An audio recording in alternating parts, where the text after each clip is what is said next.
জায়গায় এসেছি আমি। বিশ্ব নবীকে বললেন, ইয়া রাসূলুল্লাহ, কিছুদিন পর আপনার এই জায়গাটা হিজরত করতে হবে। মক্কার মানুষেরা আপনাকে ভালোবাসবে না, মক্কার মানুষেরা আপনাকে তাড়িয়ে দিবে, মক্কার মানুষেরা আপনার উপর নির্যাতন করবে, জুলুম করবে।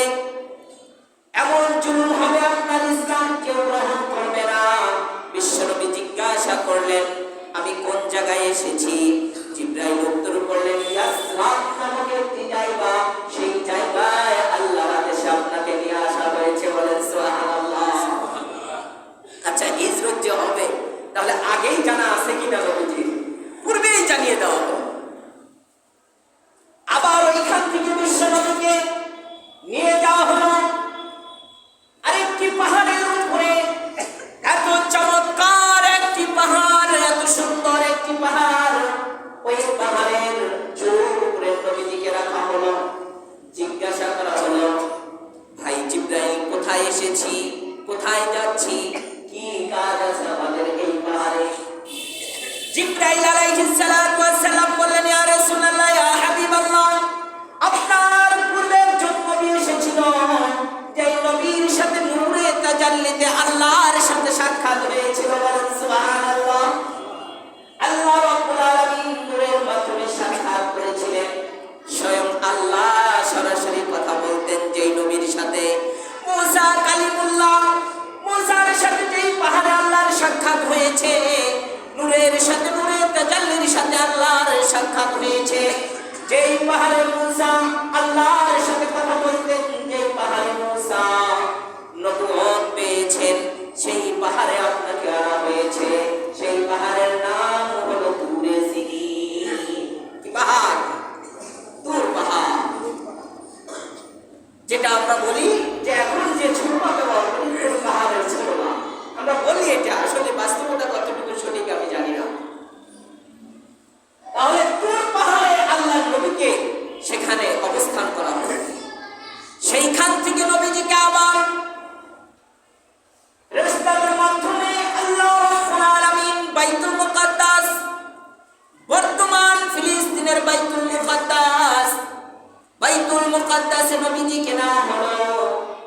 আল্লাহ রাব্বুল আলামিন বাইতুল মুকাদ্দাসে নেওয়ার পর আবার নবীজি জিজ্ঞাসা করলেন জিবরাইলকে, ভাই জিবরাইল, কোথায় এসেছি, কি জন্য এসেছি? জিবরাইল বললেন, আপনার উত্তরসূরি, আপনার পূর্বপুরুষ যারা নবী ছিলেন, যারা ওলি ছিলেন, গাউস ছিলেন, যাদের উপরে আল্লাহ রাব্বুল আলামিন নাযিল করেছেন আসমানি কিতাব, হাজার হাজার শত শত নবীগণ যেখানে সমাহিত রয়েছেন, যেখানে আবার শেষ সময়ে ঈসা আলাইহিস সালাম আসবেন, যেই বাইতুল মুকাদ্দাস নিয়ে যুগ যুগ ধরে আজকে প্রায় ৭২ বছর হলো যুদ্ধ চলতেছে। এই ফিলিস্তিনের বাইতুল মুকাদ্দাসের নবীজিকে নেওয়া হলো। আল্লাহর নবী জিজ্ঞাসা করলেন, ফেরেশতারা উত্তর করলেন, যে বাইতুল মুকাদ্দাস থেকে আল্লাহ স্বয়ং আপনাকে উপরে নেওয়ার ব্যবস্থা করবেন। বলেন সুবহানাল্লাহ। যেখান থেকে আপনার ঊর্ধ্বগমন হবে, মেরাজ, অর্জুন, উপরে ওঠা, মানে হলো আল্লাহ আপনাকে এখন উপরে নিয়ে যাবেন। এই বাইতুল মুকাদ্দাসে আল্লাহ রাব্বুল আলামিন জিবরাইল এবং মিকাইলের মাধ্যমে নবীজিকে নিয়ে গেলেন। বলুন তো, ঘুমের মাধ্যমে না জাগ্রত অবস্থায়? কথা বলেন। হ্যাঁ, জাগ্রত অবস্থায় কথা বললেন ৩ জায়গায় ফেরেশতাদের সাথে। তাহলে কি ঘুমিয়েছিলেন? না, ঘুমিয়েছিলেন না। এখন প্রমাণের জন্য যে হুজুর, এটা তো আপনি বারবার বলতেছেন ঘুমন্ত না জাগ্রত, আল্লাহ স্বয়ং বলেছেন জাগ্রত। বলেন সুবহানাল্লাহ। এবং সফর করেছেন রাত্রে, সফর করেছেন রাত্রে। সুবহানাল্লাযী আসরা বিআবদিহি লাইলাম মিনাল মাসজিদিল হারাম। আসলে পর্যন্ত সুবহানাল্লাযী, সুবহান মানে আশ্চর্য ঘটনা। সুবহান মানে কি? কথা বলেন। একেবারে আশ্চর্য ঘটনা, বাস্তব যে নবীজি একজন মানুষ হয়ে এখান থেকে আসমানে চলে যাবেন, ৭ আসমান ঘুরবেন, এক রাত্রের মধ্যে জান্নাত জাহান্নাম সব কিছু সফর করবেন, আবার চলে আসলেন। যেই পানি দিয়ে ওযু করতেছিল, ওই পানিটা গড়তেই ছিল, তাহলে এইটুক সময়ে এত কিছু সম্ভব? আশ্চর্য কিনা বলবেন? আচ্ছা, আপনি কি বলবেন আশ্চর্য ঘটনা? আল্লাহ তো নিজেই বলেছেন আশ্চর্য ঘটনা। তোমার বুঝে আসতে পারে না বলে আমি নিজে স্বয়ং আল্লাহ কোরআনে বলতেছি সূরাতুল বনী ইসরাঈলে যে আশ্চর্য ঘটনা, যেই ঘটনা বুঝে নিতে, যেই ঘটনা বিশ্বাস করতে, মেনে নিতে তোমাদের সময় লাগবে, কিন্তু আমি বলে কি বলে দিলাম ঘটনা আশ্চর্য। ঘটনা কি? আশ্চর্য। কি ঘটনা? আল্লাহ ব্যাখ্যা করতেছে ছোট করে। আসরা, আসরা তিনটা ব্যাখ্যা রয়েছে। আসরা, ইসরা। জমিন থেকে যখন নিয়ে যায় তখন হয় ইসরা, আর উপরে যখন নিয়ে যায় তখন হয় আসরা। তখন হয় কি? আসরা। আল্লাহ বললেন যে আমি ইসরাত থেকে আসরা করেছি, জমিন থেকে আমি উপরে নিয়ে আসছি, আমার নবীকে স্বয়ং নিয়ে আসছি। আমি বলতেছি আশ্চর্য ঘটনা। সুবহানাল্লাযী আসরা বিআবদিহি। আব্দুল শব্দের অর্থ হলো বান্দা, গোলাম। বান্দা, গোলাম। আল্লাহ রাব্বুল আলামিন নবীজিকে বললেন আমার বান্দা। তাহলে আমরাও তো বান্দা। আমরা যেমন মাটির তৈরি, নবীজিও মাটির তৈরি। আবারও বলতেছি, নবীজিকে ইলমে নূর দেওয়া হয়েছে, এই জন্য যে ভাইরা বলে তৈরিও মাটির, এটা বলা ঠিক হবে না। বিআবদিহি লাইলাম। লাইল শব্দের অর্থ হলো রাত্রি। লাইল শব্দের অর্থ কি? রাত্রি। তাহলে আমার বান্দা, আমার প্রিয় গোলাম মুহাম্মদ রাসূলুল্লাহ, আমার প্রিয় বন্ধুকে আমি ইসরা করলাম, ইসরা করে আসরা করলাম। ইসরা মানে হলো নবীজির ঘর থেকে মক্কা শরীফের হাতিমে কাবা, হাতিমে কাবার থেকে বাইতুল মুকাদ্দাস, এই পর্যন্ত আমি নবীজিকে দুনিয়াতে সফর করাইলাম। এরপরে আবার বাইতুল মুকাদ্দাস থেকে আমি উপরে নিয়ে আসবো, আসরা করবো। বলেন সুবহানাল্লাহ। এর মানে সহজে বলি মেরাজ করব। কি করব? মেরাজ করব। কোথায় থেকে? মিনাল মসজিদিল হারাম।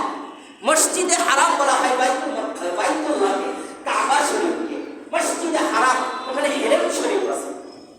এই মসজিদে হারাম থেকে, হাতিমে কাবা থেকে বিশ্ব নবীকে আমি আসরা করব। এখন উপরে নিয়ে যাব। কোন পর্যন্ত নিয়ে গেলাম? প্রথম ইলাল মসজিদিল আকসা। মসজিদে আকসা বলা হয় বাইতুল মুকাদ্দাস। তাহলে কোরআনের বাণী, আল্লাহ বললেন যে আমি জমিন থেকে নিয়ে, সর্বপ্রথম হারাম থেকে নিয়ে আকসা করলাম, বাইতুল মুকাদ্দাসে নিয়ে আসলাম। বাইতুল মুকাদ্দাসে নিয়ে আসার পর আমি আমার নবীকে সেই জায়গার দৃশ্যগুলো দেখার জন্য সুযোগ করে দিলাম। বলেন সুবহানাল্লাহ। কি দৃশ্য আছে সেখানে? ফেরেশতাদেরকে জিজ্ঞাসা করা হলো, কি দৃশ্য আমার জন্য আল্লাহ এখানে রেখেছেন? বলে তোমাদের পূর্বপুরুষ যারা নবী ছিল, দাদা হুজুর যারা ছিল, দাদা নবী যারা ছিল, তাদের এখানে অনেকেরই রওজা রয়েছে, কবর রয়েছে, তাদেরকে জিয়ারত করেন। আর এই জমিনটা এত বরকতময়, এত উর্বর, আল্লাহ স্বয়ং বলেছেন, যার কারণে এখন পর্যন্ত সেই জমিন দখল করার জন্য একদল হায়ানা লেগে আছে। ঠিক কিনা বলেন?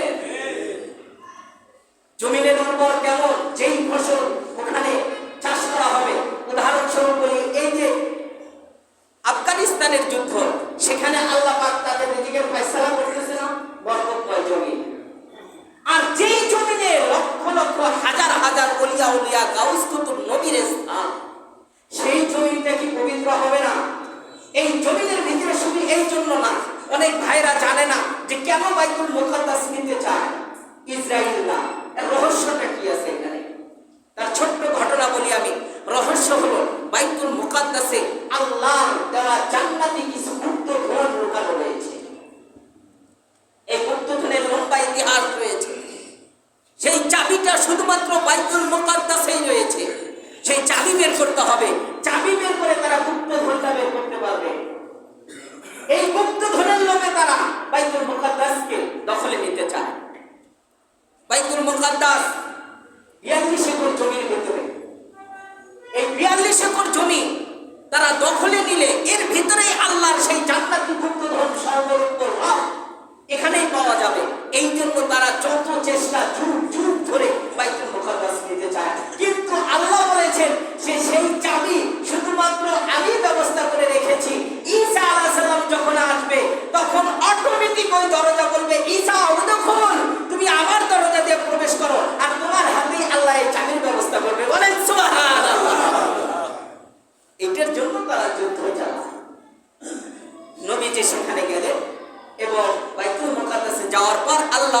আলামিন আদেশ করলেন আল্লাযী বারাকনা, আমি আল্লাহ বাইতুল মুকাদ্দাসে বরকত দিয়েছি, নিয়ামত দিয়েছি। আল্লাহ রাব্বুল আলামিন বললেন বারাকনা হাওলাহু, তুমি ঘুরে ঘুরে দেখো বাইতুল মুকাদ্দাস, বাইতুল মুকাদ্দাসের মধ্যে আল্লাহ রাব্বুল আলামিনের নিয়ামত রয়েছে। আল্লাহ বলেছেন আমার নিয়ামত রয়েছে। বারাকনা হাওলাহু লিনুরিয়াহু মিন আয়াতিনা, আল্লাহ রাব্বুল আলামিনের নিদর্শন রেখেছে, আল্লাহ রাব্বুল আলামিনের দৃষ্টান্ত রেখেছে। আল্লাহ রাব্বুল আলামিন বললেন এই নিদর্শন এবং বরকতগুলো তুমি দেখতে থাকো। বিশ্ব নবীকে বললেন ওয়াসামিউল বাসির, আল্লাহ রাব্বুল আলামিন জানেন শোনেন সবকিছু করেন। আল্লাহ রাব্বুল আলামিন এইখান থেকে আল্লাহ বিশ্ব নবীকে দাওয়াত দিলেন, ইয়া রাসূলুল্লাহ, আমার বন্ধু আপনাকে আমি দাওয়াত করেছি, আমার পর্যন্ত আসবেন, আপনি দাওয়াত গ্রহণ করুন। আল্লাহ নবী ওইখান থেকে আল্লাহর দেওয়া যানবাহনের উপরে উঠে গেলেন। বলেন সুবহানাল্লাহ। আল্লাহ দেওয়া যানবাহন রাফ, রাফ, এটার নাম কি? রাফ, রাফ, একটা প্রাণীর মতো। এই রাফ রাফ নামক একটা প্রাণী আল্লাহর কুদরতে তাকে নিয়ে যাবেন, ঊর্ধ্বগমন করবেন। এটা মনে রাখবেন, আগামী জুমায় ইনশাআল্লাহ এখান থেকে আলোচনা হবে। নবীজি উপরে গেলেন, যাওয়ার পর কিভাবে গেছেন, কি হয়েছে, এটা আলোচনা করবো ইনশাআল্লাহ। আল্লাহ রাব্বুল আলামিন আল্লাহর হাবিবকে সবচেয়ে বড় যে বিধান, এই মেরাজের মাধ্যমে আমরা পেয়েছি, যে হাদিসটি আমরা সব